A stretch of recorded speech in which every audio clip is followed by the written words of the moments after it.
Hey everybody, this is Maddie here with Altcoin Buzz. Hope you're all doing very well. Let's take a look at today's news, starting with altcoinbuzz.io and an article by Licia. $10 billion of Bitcoin are stored in bunkers. Very intense. Wow.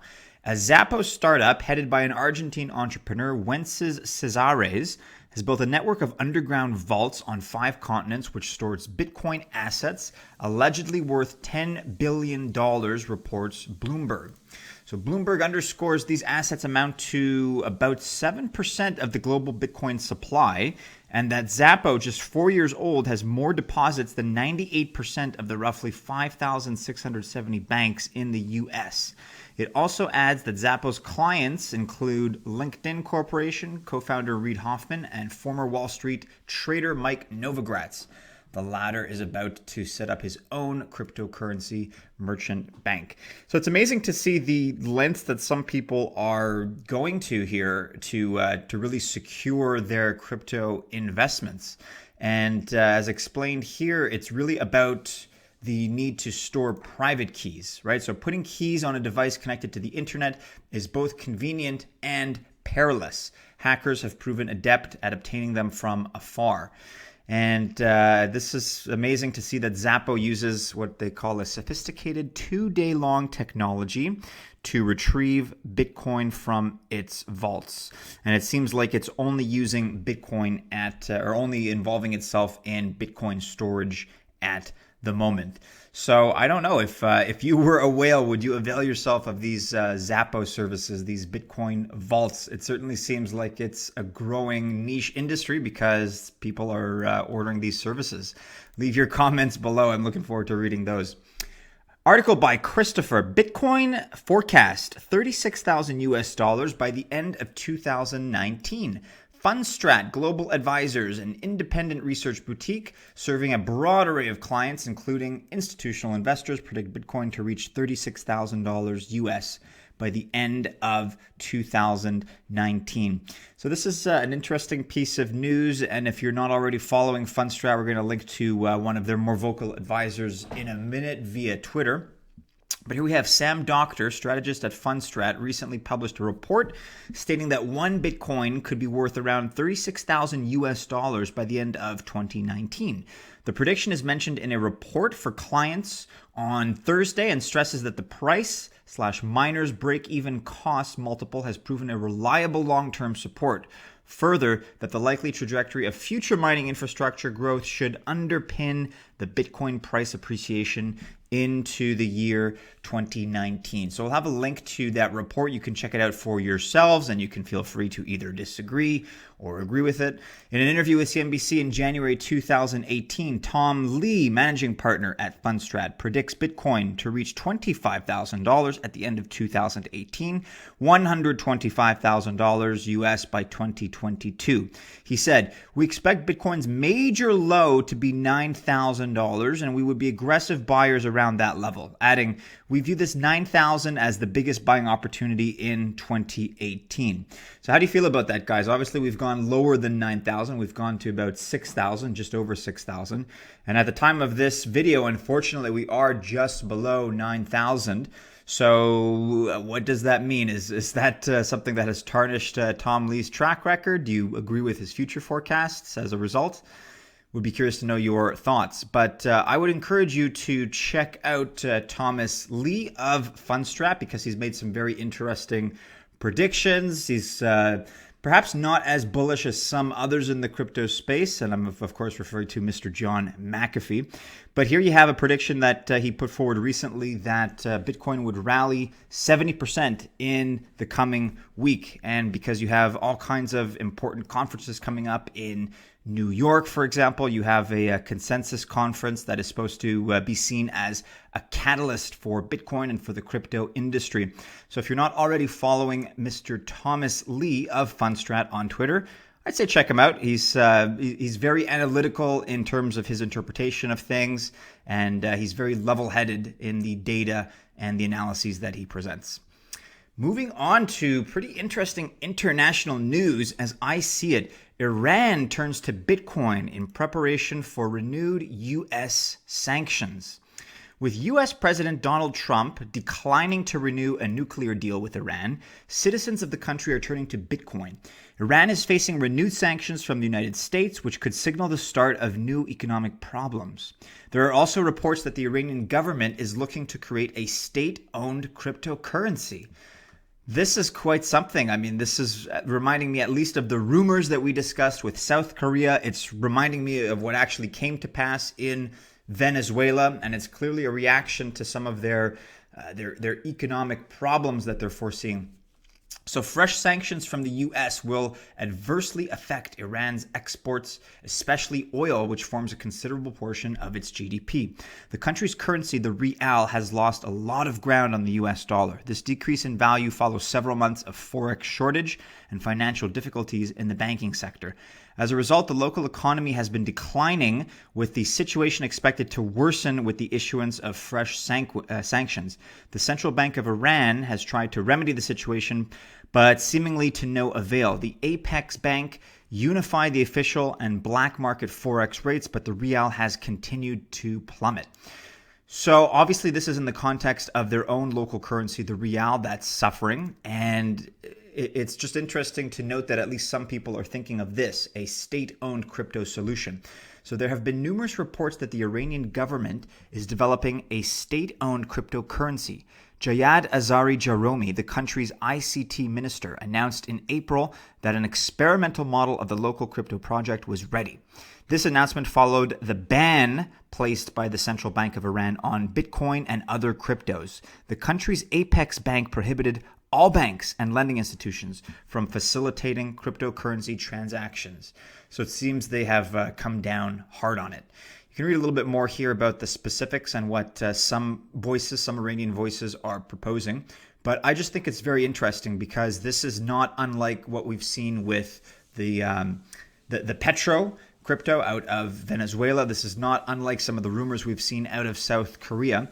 And, especially in Venezuela, I mean, forget about the petro, but just the hyperinflationary currency situation that's been happening in Venezuela has led many new people to adopt just old school cryptos like Bitcoin. Forget about the new ones being introduced. But in these situations where you have a deteriorating confidence in your local economy, in your local fiscal policy, it's amazing to see how many people seem to be gravitating toward cryptocurrency, because as volatile as it is, it's actually less volatile and more reliable than a failing domestic currency. So let's keep an eye on this. I think this is really interesting stuff, and it's going to be worth following in the months to come, depending on what happens sanction-wise and geopolitically. So QUOINE, our friends over at QUOINE have launched a groundbreaking ICO platform on QRYPTOS. So what is QUOINE? If you haven't heard about QUOINE, they provide trading, they provide exchange, next generation financial services, all based on blockchain technology. So global fintech company QUOINE today unveiled, this is a few days old, pardon me, QUOINE unveiled its initial coin offering platform, an all-in-one ICO execution service that provides a safe haven for both token participants and token issuers alike. QUOINE's ICO mission control will initially be integrated within the QRYPTOS exchange before becoming part of the forthcoming Liquid platform. ICO Mission Control is an end-to-end solution designed to help blockchain project teams conduct an ICO in a flexible, secure, transparent, and scalable manner that adheres to best practices of KYC and AML.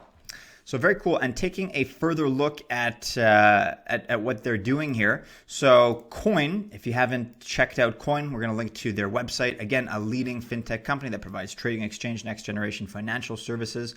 We believe cryptocurrencies and blockchain technology will shape the future of financial services. We are a fintech company at heart, focused on making financial services accessible to all. We are now building QUOINE Liquid, a global liquidity platform backed by our QASH token. So scrolling down here, what we see is an offering in terms of liquid, in terms of cash. So at QUOINE, we believe we have successfully launched one of the world's largest cryptocurrency exchanges, CoinEx and QRYPTOS. We are now building a global liquidity platform for all crypto investors, token issuers, and a new generation of financial customers. And what is QASH? We envision QASH to be the preferred payment token for financial services, like the Bitcoin for financial services. As more financial institutions, fintech startups, and partners adopt QASH as a method of payment, the utility of QASH will scale, fueling fintech revolution. So we're going to link to all this in the description. You can get a better sense for the leadership team, board of directors, as well as just the details about what it is they're pursuing specifically, some of the nitty gritty of that. And we'll also link to the Liquid platform here where you can exclusively buy QASH.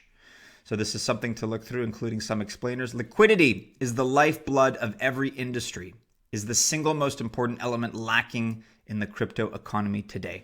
So the Liquid platform is all about boosting the available liquidity of funds in this space. And the Liquid platform, so it's a solution to that.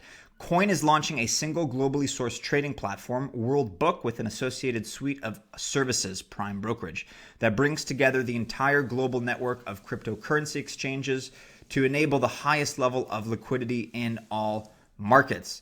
And again, we're going to link to this, but do recall that, as I was just going to say here, so QASH, the aim of QASH is to be the next Bitcoin or Ethereum of the financial services industry.